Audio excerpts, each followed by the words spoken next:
I'm Misha. I want to stop tonight and talk to you about insulin resistance. And I want to go over something that was brought up in one of my lives last week. Now, sometimes it takes me a minute to get to this stuff, but I do get to it all. So, welcome in. We're going to talk about insulin resistance. I'm going to show you what's really going on. And this is important because there was some comments last week when I was going live, and that's good because I love the interaction, you guys. I love when you ask questions. I love when you bring things up. I love when you give me stuff to go look at. I also love when I get to invite you in. Welcome in, Louise. It's so good to see you here tonight. And everybody, put in the chat where you're from. Say hi. If you say hi, I'll say hi back. And in the meantime, we're going to jump in. But first, before we get started, I want you to understand I am just a real person like the rest of you. I'm not a nutritionist. I'm not a doctor. Welcome from New Jersey, Louise. So I do my best when I find things to go research and figure out what's going on. I do it for myself because I want to know. And then I share it with you guys. But that doesn't mean that I'm an expert in the field and that I can answer all of your questions off the cuff. There's a lot I can, but there's some I have to go look up. So please understand that. Love the questions though. Just don't always expect me to know the answer. Because I'm going to tell you something. When I worked in doctors' offices, they don't have it all on the top of their head either. Do you know how many times I saw doctors sitting down and doing research to come back and give answers to whatever was going on? There's so much to know. And I've watched doctors talking and they're referring to their notes and stuff. So give me some grace. Not that you guys haven't, but let's dive in because you're sick, you're tired, and you're scrambling to stay healthy while the food industry, is scrambling to keep you addicted to their food, to their meds, to their system. Okay. Does anybody feel that? Do you guys feel like that's really true? Because I've been feeling it for a while, but it's really been hitting me in the face this last year as I've been helping more and more people. So let's be honest. You've probably tried everything that they've given you: meds, diets, exercise programs, all the stuff. You've taken the pills, you've listened to every piece of health advice you could find, but you're still exhausted, you're still inflamed, and you're still stuck in a body that doesn't feel like your own. And maybe the worst part, the world keeps telling you that it's your fault. I'm not. I'm going to tell you that it's not your fault. How about that? How's that for refreshing? You guys, I would have just given just about anything to know that it wasn't all my fault, that I wasn't a failure, that I wasn't broken, that just wasn't, that I was just not doing well in life. If I'd known back when I was sick that this was the case, I could have avoided a lot of health issues. And so that's why I'm here for you guys. Hey, Elijah, and hey, Justice. Nice to see you guys. Welcome in. So remember to bring your questions, your comments, as long as they're respectful. I don't mind discourse. Let's just keep it respectful and let's talk about it. So deep down, you felt it, haven't you? Hey, Hunter, that something else is going on, that it's not just you, that it shouldn't be this hard, that your body's trying to tell you something, because here's the truth. Here's the truth. You've been lied to. You've been failed. The system isn't built to heal you. It's built to keep you compliant and addicted. Is it? Is it all your fault? It's not. Okay. Okay.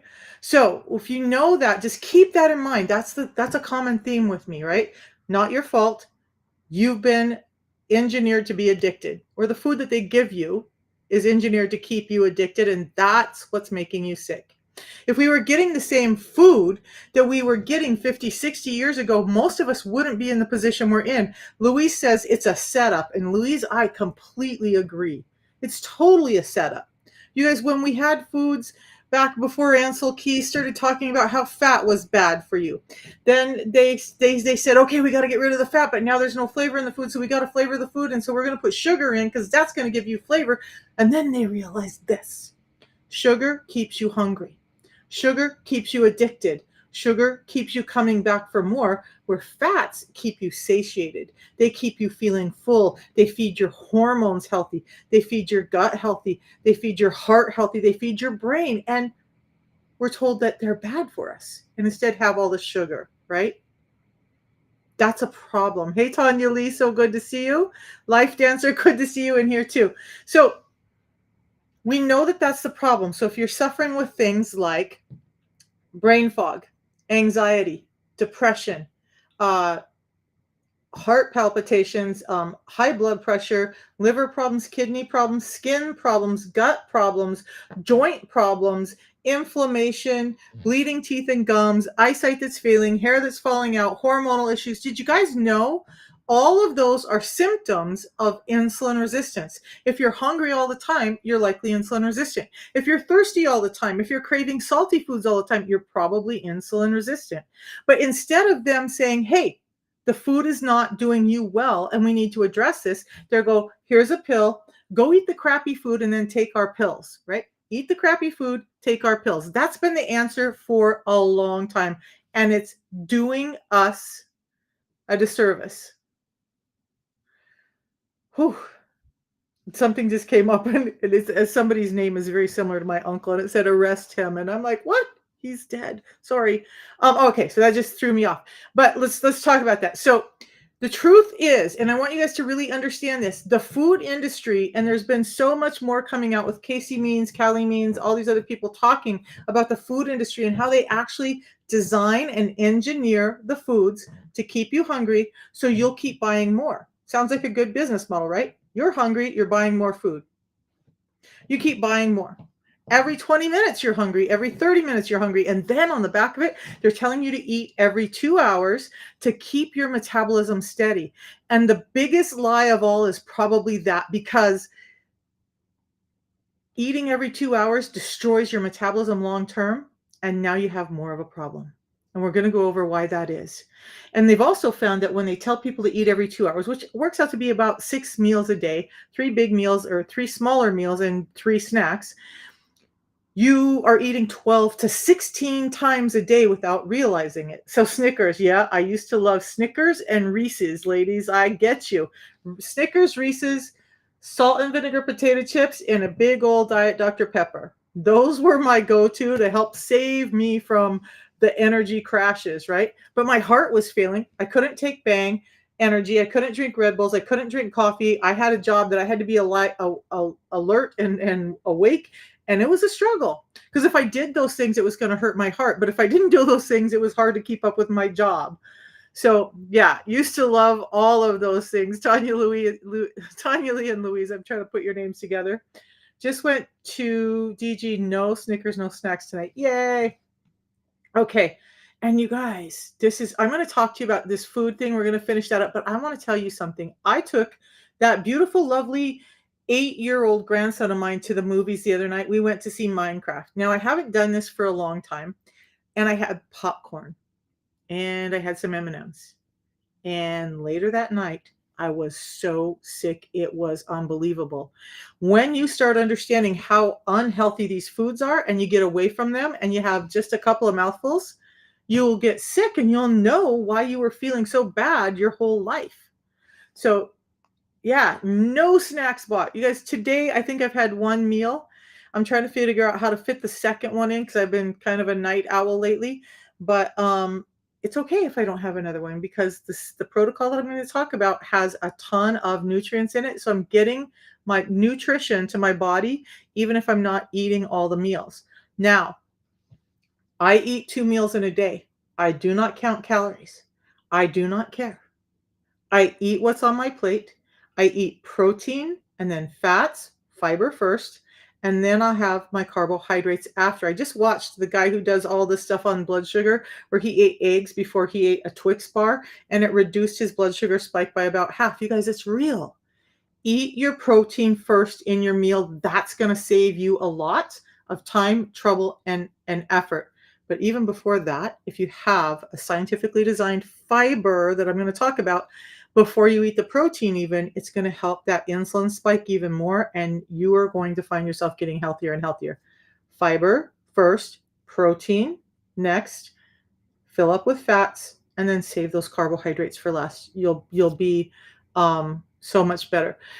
You've been wanting to make the peanut butter chocolate brownies made from avocado, no flour. Tanya Lee, I've been doing it with cottage cheese. I love using avocado in my protein shakes, in the brownies. Yeah, do it. They're not quite the same, any of those things, but you guys, when we're substituting avocado and cottage cheese and an egg, or all of them combined, or avocado and egg, cottage cheese and egg, you get a consistency that's very similar to most of the baked goods. If you add a little Greek yogurt in it, it's going to make it more cakey, fudgy. But they're amazing. Try it. I did my butterscotch chip cookies that way, and they're freaking fabulous.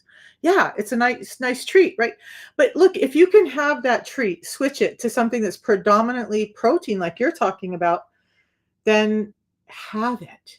And you don't have to worry about, oh, I'm getting too much sugar today, because there's not a lot of sugar in some of those things, and you can do it. Okay, so understand that, Hunter. I'm so happy that you're getting it. You're getting it. You're getting it, because we need to stop gaslighting each other. We need to stop looking at someone who's sick, who's overweight, who's struggling, and saying, oh, they don't give a damn about their life, because that's probably not true. Most people care about their life. They just don't know. And you guys, I always have all these well-meaning, I don't know, zealots come on the live, and they're like, well, if you just did this, if you just did that, everyone can do this. You know what? When I grew up in North Idaho, there were people that didn't know that cows gave us milk, or that we had to have cows to get the milk that's in the jug in the grocery store.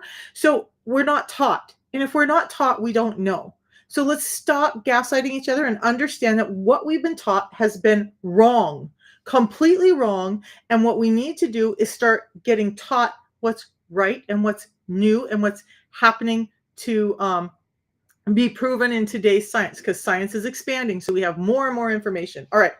But one thing we all know, and especially here in the US with everything that's going on and Make America Healthy Again, we're going to see some changes, and it's about damn time. All you Americans in here, do you agree that we deserve to have the same kind of food and health that the rest of the world gets? Instead of getting the crappiest food on the planet, that's us, and it's changing. All right, so our food companies, 10 food companies, how many of you guys know this? Answer me this. There's about 10 food companies. I think there's one more now. And they own almost every food brand you buy in the grocery store. Even if a smaller company comes up with food, they get bought out. Okay, so now these 10 conglomerate companies own all of the food we buy.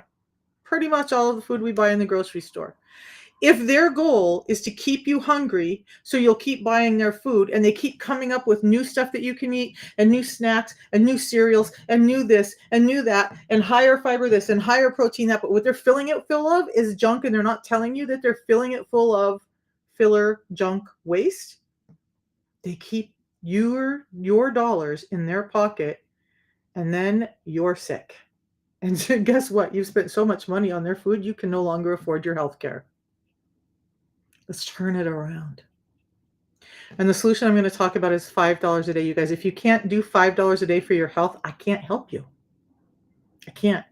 That means you have to find it within yourself to figure it out. I did, and I've never looked back, and it's been easier than ever, and it costs me less, actually, because I'm not on 13 medications. I'm not buying all the snack foods. Louise, I'm not running to the store all the time for a Snickers bar, for a bag of chips, for a soda, for all the stuff that we used to go get, right? Today I did have pasta for my first meal because I had some left over. So I had some carbonara with lots of chicken and pancetta in it, and then I had a wrap that was chicken and vegetables, or a quarter of a wrap. But that was my lunch. It wasn't nasty. It wasn't gross. It was amazing, tasty, and it gave me the nutrition I needed because I made sure there was plenty of protein in it.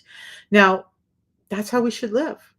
We shouldn't have to be worrying about Snickers bar because our food from dinner didn't keep us full. We shouldn't be worrying that a half an hour after we eat, we're hungry again. That's what's happening to us, and it shouldn't be. But do you guys live that? Do you guys feel that? Do you guys feel like you eat? And even if you go out to some place and you have a great meal, and maybe you have there was a place in Idaho, by the way, I was never hungry after there, but what was it called? Ruth's Chris. And everybody went there for steak. I went there for their chicken. It was amazing. But when you eat protein, when you get rid of the sugars, when you start healing your body, you're not hungry 20 minutes after dinner. You're full and you're not even thinking about food. So I had my lunch at about 3 p.m. Guess what? I just looked up and realized it's like 8 hours since I ate. So I probably won't eat the rest of the night because it's just not worth it at this point. Thank you, Hyven, for the comment. These are new glasses for me. Tried a new color, but thank you. I love it. I love my glasses are my accessory. You don't see me wear much else. Okay, so you guys, different when insulin resistant. It's harder. Yep.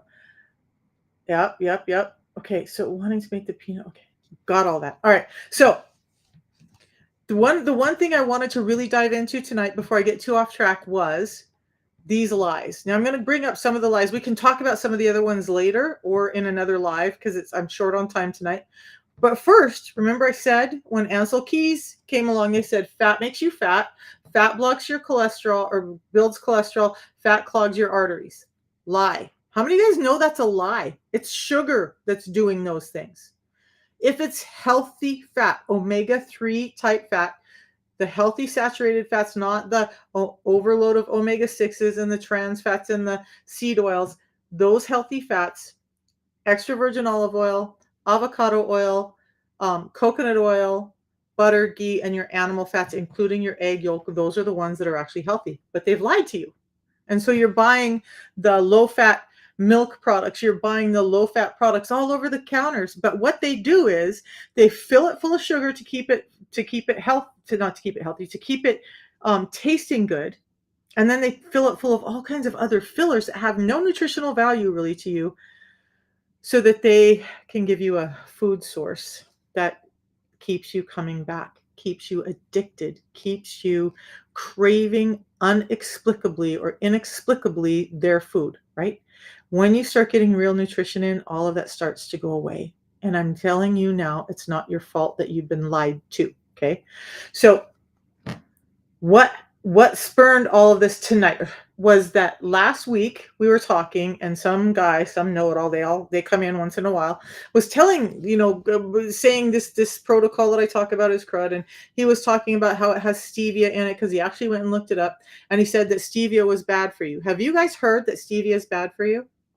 So Misha had to go do some research, and I did a little bit, not extensive, a little bit of research. What I found was this. The studies that he was referencing, and I've seen this time and again, they did this with sucralose. They've done it with a number of other food products, but stevia, let's talk about the truth of it. Ready? Stevia is not bad for you, but it does depend on what you're calling stevia. Now, the stevia that comes from the leaf, the whole plant, that in excess amounts, especially when it's drenched in toxins like pesticides and packaged in ways that contain molds and other toxins, it's not healthy for you, no.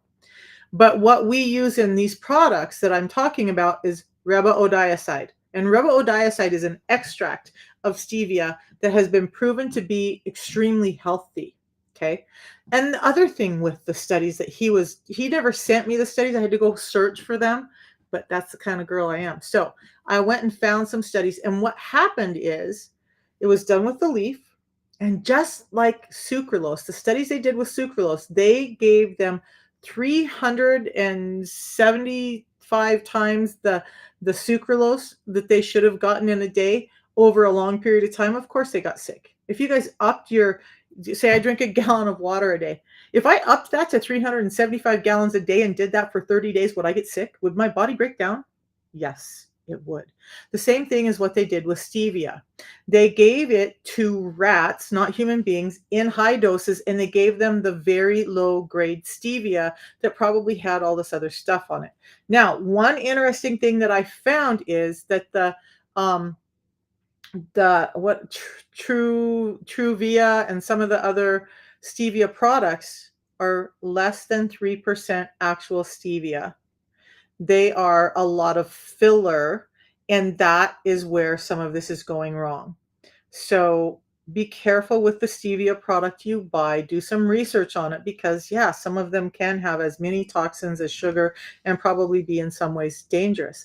But I want to assure you that the form that we're using in the protocol I talk about is riboside, and that is the extract that's completely safe because it doesn't have all those negatives in it.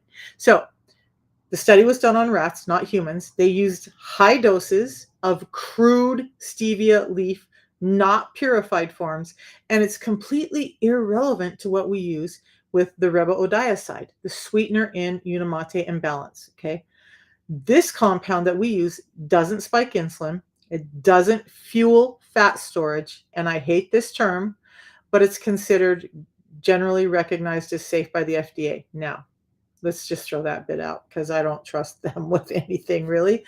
So why the fear campaign against stevia? Let's talk about that. We're talking about how they addict you and they lie to you and all this stuff. So they do this study that's really skewed. They knew that it was skewed against stevia when they started the study because they kind of stacked it up. They kind of stacked it up. We did it on rats. We did it at high forms. We did it unrefined. We did it unpurified. And we know that that's going to cause problems. So we're going to do this study and then we're going to publish it. And then we're going to tell everybody how bad stevia is. Now, does anybody know who might have done those studies? Think about it for a second. Think about who in our world would want to do a study that's twisted and skewed to make stevia or any other sweetener look bad. And I'm going to tell you there's a clue in this statement. The gentleman, I'll call him a gentleman, even though I don't think he was, that was on my live the other night said, sugar is safer than stevia. Sugar is better for you than stevia. Hey, Healthy Balance. So not a cereal company, but you're getting close, Louise, because cereal is just a grain that turns into sugar anyway. And cereals are just trash. They're not really food we should be eating. Plus, they're filled with sugar. They're filled with that cellulose wood pulp that I talked about the other day. They spike your insulin really high. They're not really giving you a lot of nutritional value. I used to love, like, my favorite dessert used to be Raisin Bran with lots of sugar on it, right? But I don't have cereals. I don't keep them in my house. I don't buy them. We walk past that aisle in the store now that I know how toxic they are. But Louise and everybody else, the people who probably did those studies, okay, are the sugar industry, right? We hear so much. Raisin Bran is my favorite. Like, you can give me that over anything. If you're going to force feed me cereal, it better be Raisin Bran, right, Chandra? Okay, so the sugar industry. Everybody's out here talking about insulin resistance. Everybody's coming up with solutions for insulin resistance.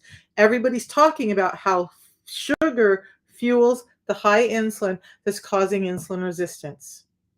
So everybody's looking for a sugar alternative. And we had stevia, and then they came out and said monk fruit is better. But guess what? You're going to find that the sugar industry is going to do a lot of studies to keep you away from it and keep you back on the sugar that they want to sell you, because their sales are going down, and that's not good for them. It's good for you, but it's not good for them. You guys kind of getting it? You getting how they lie to us and they keep us addicted? And then the other piece was the fiber, right? They used to say fiber is just filler. It's got no nutritional value, and it doesn't directly give you nutrition. But remember the other day I said, and if you weren't there, I'm going to repeat this. Fiber doesn't give you direct nutrition because it's non-digestible. And there's two types of fiber we're going to talk about, soluble fiber and insoluble fiber. But especially soluble fiber feeds your gut microbiome, the microbiome that you want to thrive. And when that microbiome eats it, it's growing. So you're getting more good gut microbiome. But as they do, it kind of gives, I call it an off-gassing. It's not a perfect term. It's my term. But it creates these things called short-chain fatty acids. They help your body understand it's time to burn fat. They help your body with growth hormone. They help your body with satiety. You guys, there's so much good when you feed your good gut microbiome. So people who say you don't need fiber, I disagree. I wholeheartedly disagree. And guess what? When all of that gut microbiome is off and that negative microbiome is taking over, you're absorbing less nutrients. I have this migration of my lipstick going on. Okay, so the microbiome you want is fed by fiber. That good microbiome, by the way, is what feeds your immune system or houses your immune system healthily and safely. It helps you feel satiated. And the negative gut microbiome, when it's flourishing, is creating more cravings for sugar. Of course, they don't want to talk to you about real fiber. Of course, they don't want to do that because real fiber is going to keep you fuller. It's going to help you create your own natural GLP-1. Yes, I said it, not a drug. Your body will produce it naturally. You don't need the drug. You just aren't getting the right food. Okay. And the drugs are having lots and lots of problems. Eyesight loss, right? Thyroid loss, pancreas loss, jammed up intestines. Those are all things that are starting to come about with those drugs. And I didn't get to look at the podcast in full yet, to probably clickbait, but it was talking about how these drugs are already having so many issues that they're looking at pulling them from the market in the doses they're giving them to you guys. Okay. So the food industry is keeping you sick. They're lied to you about fats, which keep you satiated. They lied to you about sugar. They're telling you it's healthy when it's probably in the high doses we get it. Because you guys, every food we have has sugar in it if it's a packaged food, and seed oils. Those two are a deadly combination, and yet you're being told there's nothing wrong with your food, that it's you. You just thought that artificial sugar was bad because you thought your brain recognized all sweet as sugar. So there's been a lot of talk. Louise, thanks for bringing that up, because there's been a lot of talk about that. So yeah, there is. If you get too much sweet, Louise, there have been a few studies that show that that can still spike your insulin, but not like it does with sugar. It still perceives sweet, and so your body's prepared for sugar, but it's not producing insulin at all in the way sugar does. Okay, so there is that little caveat that any sweetener can potentially put you on alert for insulin. So you want to limit it, right? We want to eat savory foods as much as possible, but there's nothing wrong with eating sweeter foods. If you want to have fruits and vegetables, like we bought strawberries this last weekend, and my grandson and I had protein pancakes and strawberries for breakfast on Saturday. Yum. Yeah, it was sweet. It's okay. Just, this shoving 4 Snickers bars in your face and then having pasta and then having cereal and then having bagels and all that, that's what's bad for us. I am not a person who believes in cutting everything out of your diet, with the exception of seed oils, and I still get them inadvertently and it always hurts. But you guys, I want you to eat real food, and I want you to have a well-rounded life. If you want to go and be that person like Steve Goggins and think you can maintain that for the rest of your life, you do you, boo. But that's not the most of the population. We all are human. We've had problems. We've had issues. We have emotions. We have stressful times, and we're not perfect. And so we need to understand, in an imperfect food world, in an imperfect world, how we can survive. And that's what I want to talk about. That made you wait a bit to order the tea. Yeah. The lie about the artificial sweeteners, and then the sucralose, which you guys, honestly, we used to use sucralose in the product. We switched to stevia. I started asking the company right away when I started with them about using stevia instead of sucralose, and I got a lot of pushback, but then everybody else probably started saying the same things, and so now we have formulations that have stevia in them. So that's how much the company cares and listens, and I love that about them. You can have some strawberries and blueberries in your plain Greek yogurt with Oasis and Ceylon cinnamon. Tanya Lee, that sounds good. That sounds really good. So artificial sweet is not bad. So if Chandra, if you weren't here earlier, somebody said that sweeteners, and stevia is not artificial. Okay, let's get that straight. Stevia is a plant. The sugar cane is a plant. Okay.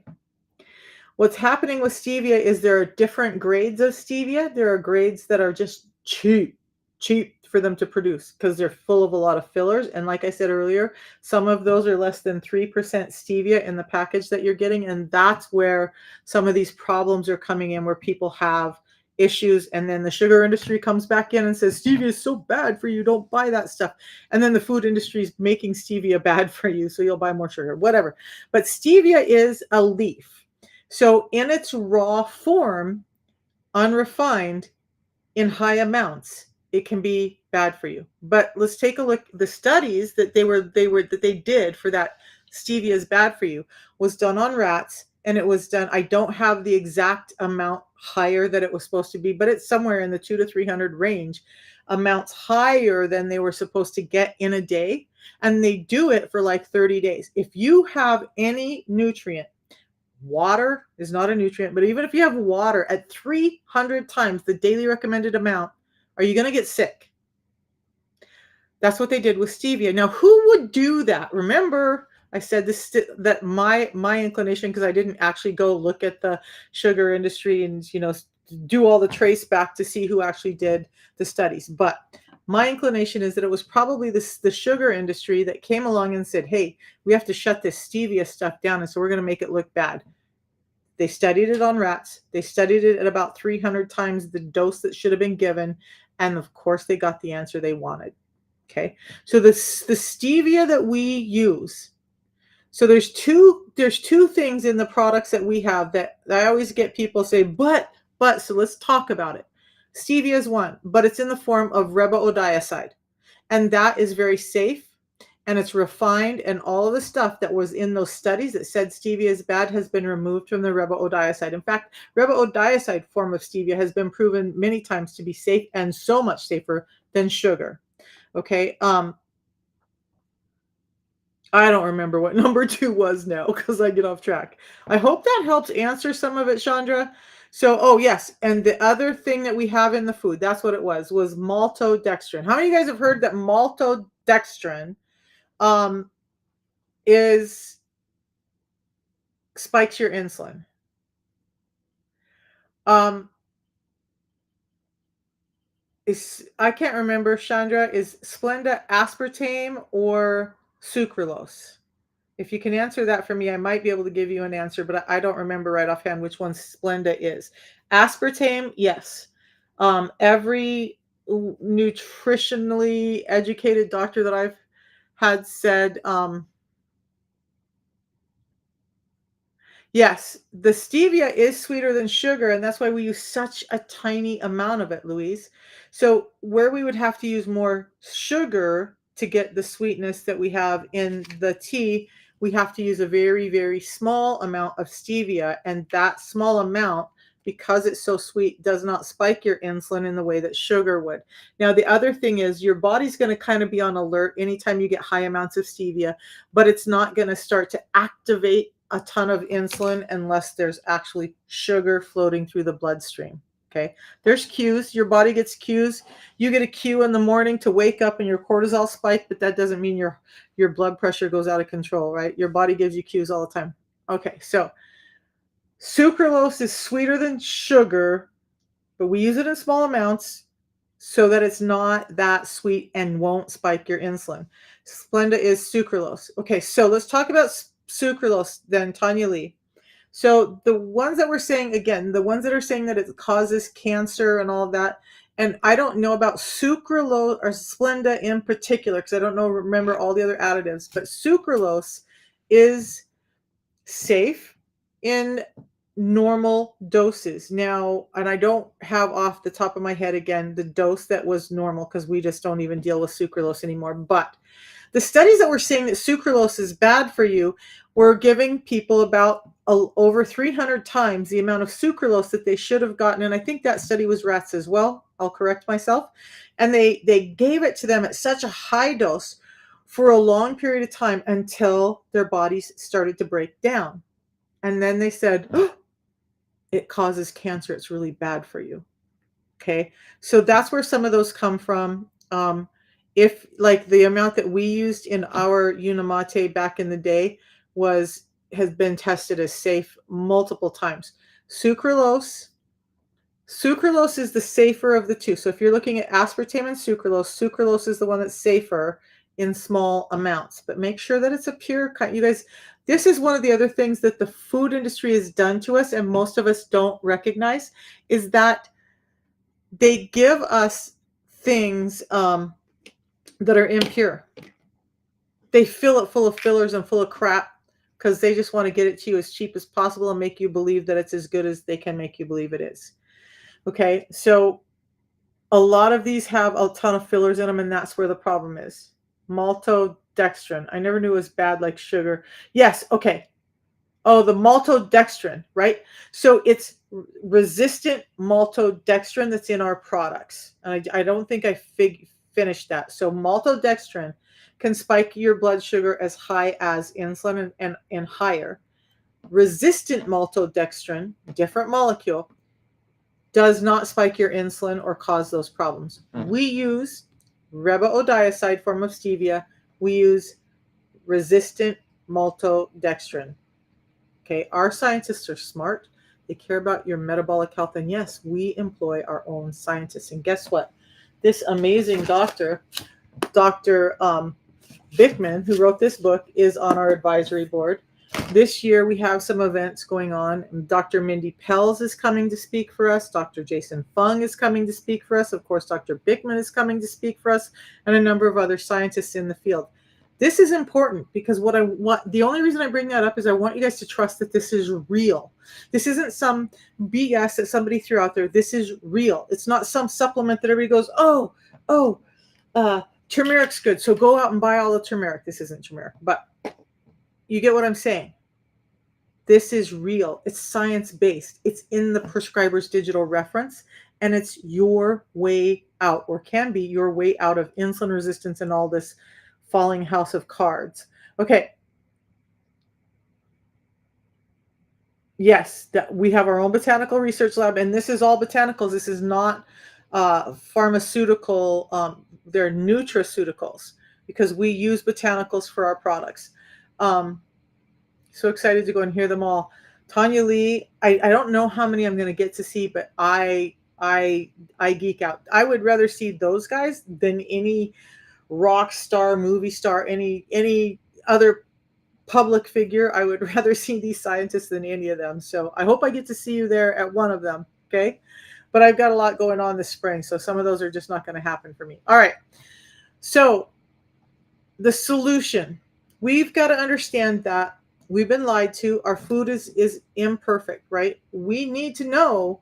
I heard a guy, I was really shocked because I've done a video like this, and this guy wasn't even talking about the system. He was just talking about how we've been lied to about our food. Genetically modified. So we have highly processed and we have genetically modified. Most of the foods on your shelf in the grocery store are highly processed, and we all know that, right? So if you do the perimeter shopping and you think you're safe, wrong, wrong, wrong. The foods in even in the produce area have been genetically modified. Many of the ones, almost all of them that say organic, are still genetically modified. What that means is they've stripped out fiber, they've pumped up the glucose or the fructose or both, and then they give it to you in a form of food that's gigantic with less fiber, less seeds, less whatever. So it's more delectable to you, less filling, and you want to eat more. That's what happens. Okay. So why would we strip fiber out of our processed foods and then put wood pulp in? Why would we strip fiber out of our fruits and vegetables so that you have bigger fruits and vegetables? Do you guys know why? Why do they strip the fiber out of your grain products, your breads, and all of that, and then put cellulose, wood pulp back in, and seed oils back in? Shelf life. Shelf life. If it has a lot of fiber in it, it can't sit on their shelf for very long because it will go bad. If you have a real loaf of bread with real fiber in it, it's not going to last a week on the shelf. It's going to start to mold. So the food industry knew that they had to keep things in there longer, so they fill it full of preservatives. They take out the fiber. They give you seed oils that are causing you inflammation, and all of this makes you sick, and you wonder why. And then you go to the doctor, and they say, it's all your fault. You're just not trying hard enough. It's not you. It's not you. Everybody is suffering with the same thing. 93% of us are suffering with the same things. So if it was just you, then why are the other 93% or the rest of the 93% still suffering? And it hits vegetarians, it hits pescatarians, it hits people who think they're eating well, and they're still sick. The food industry is lying to you. We're sick because of it. Now, They pumped up the sugar, they stripped out the fiber. Fiber is one of the things that we need back in our food so that we can start to feel full again, so that our guts can start to perform again. A healthy gut affects the rest of your body. A sick gut affects the rest of your body. Your gut leaches out into every other system you have: your skin, your hair, your nails, your brain, your all your other organs, your heart, your liver, your kidneys, all of it, your lungs, all of it is linked into what comes out of your intestinal system. Now, if all of that's sick and inflamed, the rest of it gets sick and inflamed too. So we want to keep the gut healthy. We want to stay full. And the other thing with fiber, the right kinds of fiber, not cellulose, help reduce how much sugar affects your system. So it slows down a sugar spike. In fact, the fiber that I use in this packet, 7 different types of soluble and insoluble fiber, this reduces a blood sugar spike by up to 43%. I'm getting some of my numbers confused. Okay, so that's it. The solution is this, you guys. I have a tea twice a day, and then I have whatever flavor of fiber I choose once a day. That's it. Now, what happens is you drink the tea. It's it looks like tea, but it's really actually so much more. It's a yerba mate leaf extract. It's not the leaf, just like the stevia, the whole leaf can cause problems. With the leaf of yerba mate, I don't know that there's problems, but you're not getting standardization. You're getting a lot more stuff that you don't need. So we purify it, we concentrate it, we extract it so that you're getting the components from the leaf that you need and not the bulk that your body doesn't need. We use that ribodiazide, not sugar, so it doesn't spike your insulin. It helps increase your GLP-1, and that hormone regulates satiety and blood sugar and can help you lose weight and overcome diabetes type 2. It helps support mental clarity and calm and focus. It increases your stamina and endurance by 10 to 15%. It increases your mental clarity by about that. It can increase your sense of wellness and well-being by up to 70%. It can increase GLP-1 up to 70%. Powerful.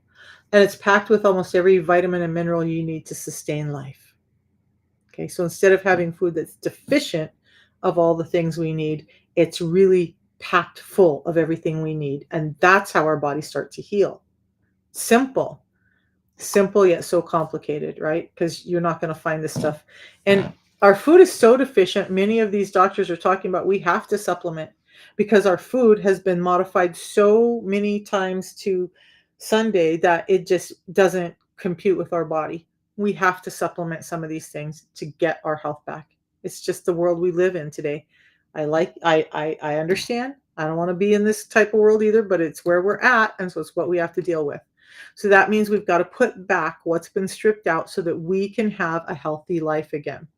So I drink it first thing in the morning, and then mid-afternoon, or as soon as my first one is done and I'm feeling like I'm hungry, which rarely happens, or I'm tired, which happens more often because I'm always doing crazy things like staying up until 4 in the morning. It helps me feel satisfied. I don't feel deprived. I'm energized, but not wired. I'm in control and not chaotic. So look, it's 12:20 where I live. I got to be up in the morning and work. I'm just kind of starting to feel tired. The tea keeps me going all day without keeping me wired. Okay. So it's an extract, concentrated, purified, safe for you, safer than any other yerba mate on the market, and more potent. It has 375 times more of this component called chlorogenic acids than any standard bagged yerba mate tea on the market, and more than 30 times more than the next processed kind.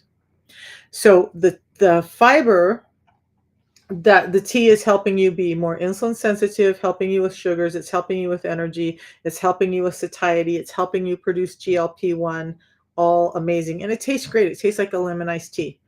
The pre-meal drink then is helping you regulate those blood sugars when you eat. So you drink it right when you eat, and then it's going to help reduce that blood sugar spike by 43%.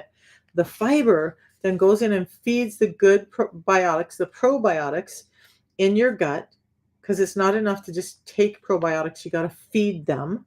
Okay. So this feeds them. It creates that short chain fatty acids that help me be able to burn and utilize fat better, help me produce growth hormone better. But it also increases my GLP-1, not as much as the tea, but it does. So together, they're the perfect solution, in my opinion, for insulin resistance because I'm just giving my body nutrition, but nutrition that saved my life. Okay. You guys, it's real, it's powerful. If you guys want to know about it, just message me later or ask me. I'll show you how to get it. Use my link. I've had people say spell the T.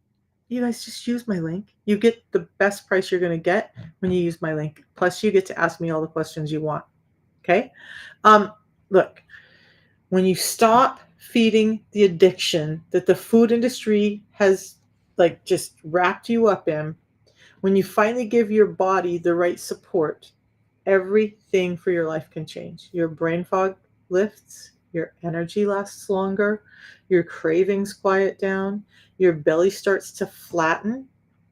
We didn't even talk about that. We'll talk about it maybe tomorrow. Your swelling starts to go away, your blood sugar stabilizes, your hormones begin to rebalance. Does all of that sound like something you want in your life from two real food products? No medications. I got off of 13 medications, by the way, and reversed my diabetes and my hypertension and my eyesight. These are 1.75 diopter readers. I was wearing 3.0 diopter readers 4 years ago. My eyesight got better. My hair grew in. All these crazy things happen, and it can happen for you too when you start to feel better, when you start to fuel your body with the nutrition it needs. Okay? It's not about punishment or restriction. It's about restoration. Guys, remember that word. A couple of things I want you to remember. These are the things I want you to remember, and then we're going to finish. It's not your fault. You've been lied to. They've engineered the food to keep you addicted. Okay. And what we really need to do is fuel the body and restore it. Restore it. Tanya Lee, thanks for joining. So you don't need to track every bite. You don't need to kill yourself at the gym. You don't need anything but a system that supports your biology. Your biology. This is science, okay? Not fights your biology. And the food you're getting right now fights your biology. That's what this protocol does. It bridges that gap. It kind of brings things back to what right after the food industry's jacked it up and made us all sick. So now you know better, okay? You've been living in a system that's built on misinformation. From sugar to stevia, we talked about tonight, from seed oils to healthy labels, they've kept you addicted and confused. Now you know better. Now your eyes are open. Now I want you to pay attention. So let me ask you this. What if this really is the thing that finally helps you feel like yourself again? You've been sitting here listening to me. Come back and listen again if you're not sure, or message me if you're not sure.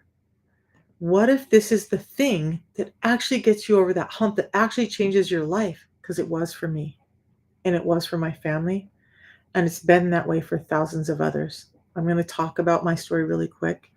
I had diabetes. I had a walker, a cane. I had disability plates on my car. I couldn't walk up and down stairs. I couldn't get up and down off the floor. I actually had one of those picker things to pick stuff up when they fell. That's how sick I was, you guys. You guys don't know that. I didn't want to get off the couch. My feet were swelling. I had neuropathy. This arm was not functioning. My teeth and gums were bleeding. I was going blind. My hair was falling out. I was losing hair like crazy. I had IBS. I had sleep apnea. I had Hashimoto's. I am postmenopausal. I had 3 joints replaced. Just everything that you could imagine. If you look at a list of what is wrong with people when they have insulin resistance, just put my name on top of that list because I had all of it. And I overcame all of it with 2 real food products that just fill in the gap. Don't harm my body. They fuel my body. They help me. And they save my life. And now I get to do that with everybody that will listen, like you guys. So if you're interested in it, just let me know. Reach out. I'm easy to talk to. I'm not stressful or pressured or any of that. Because look, if it's for you, it's for you. If you're not convinced it's for you, you're not going to be compliant and consistent, and then it's not worth it, right? But if you're interested in it and you need to know more information, just talk to me. I get texts all the time. I answer. I will pick up the phone and call too if you need that. But do what's right for your body. It costs about $5 a day. You get a 90-day money back guarantee. That means if you try it for 90 days, give your body the chance, and it doesn't work for you, you'll get your money back. The only risk you have is to not try. Now, once I found this out, then I was told that there was an opportunity behind it. I had never wanted to do something like this, never imagined myself doing anything like this. I was actually building a business as a subconscious reprogramming life coach kind of thing. Um, but man, it changed my life so much. And right away, people were asking me what I had done. People were wanting to know what I had done. And I was helping more and more people. So I chose to do the opportunity. And then that changed everything for me too. I was so sick that I had to give up my jobs in medical, and I was driving for Lyft and Uber. That's a scary thought, right? I was that sick and I was driving, yeah. But it was the only way I could make money. Okay. Uh, I had control over when I could work then because of my pain. But I was working all the time. And if I wasn't working all the time, I wasn't paying my bills. Now I make way more than I made driving for Lyft and Uber. I get to do it from my home. I get to do it on my time. I get to spend time with my family when I want to.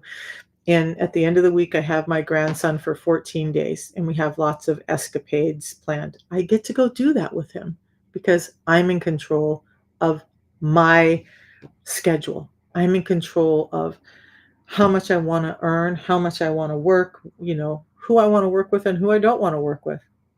You guys, it's simple. I was talking to my son tonight and I said, I get it. To me, there's kind of two factors. There's entrepreneurs and then there's people who just do better in a job, and no shade either way, right? Um, but a job was not where I wanted to be. I didn't want to work because I busted my ass for a lot of employers, gave them everything, and then there was all this backbiting and just like it was insane, the things that I dealt with. They were profiting. I was making them profitable. One of the doctors I worked for, 4 months out of the year, 4 months out of the year, she traveled the world. We stayed home and ran the business, but yet she couldn't pay us more than a wage that barely allowed us to pay the rent. I don't profit someone else anymore. I profit me. I profit the people that work with me. I profit the people who are out helping others. So let me know if you're interested. I'm going to head to bed because my eyes are getting tired now. You guys see I'm going to. All right, I'll be back tomorrow night. We'll talk some more about this, but please understand this. And you guys, I will get back to some of the sciencey talks because I love to talk about the things that link into insulin resistance. So if you have questions, if you're suffering with any symptoms of anything and you're like, I don't know, send me a message and ask me, could this be linked to insulin resistance? I will do some research and let you know if I honestly think it is. Now, once in a while, I get somebody and I'm like, this is going to be the one. This is going to be the crazy disease that doesn't link to insulin resistance. And I'm almost always shocked because they do. So just let me know and let's talk. I hope you guys got some good out of this, but go away with that. You are not broken. You are not the problem. You were lied to, but now you know better. Now you can do better. And we'll see you guys tomorrow. Have a great day. Bye, guys.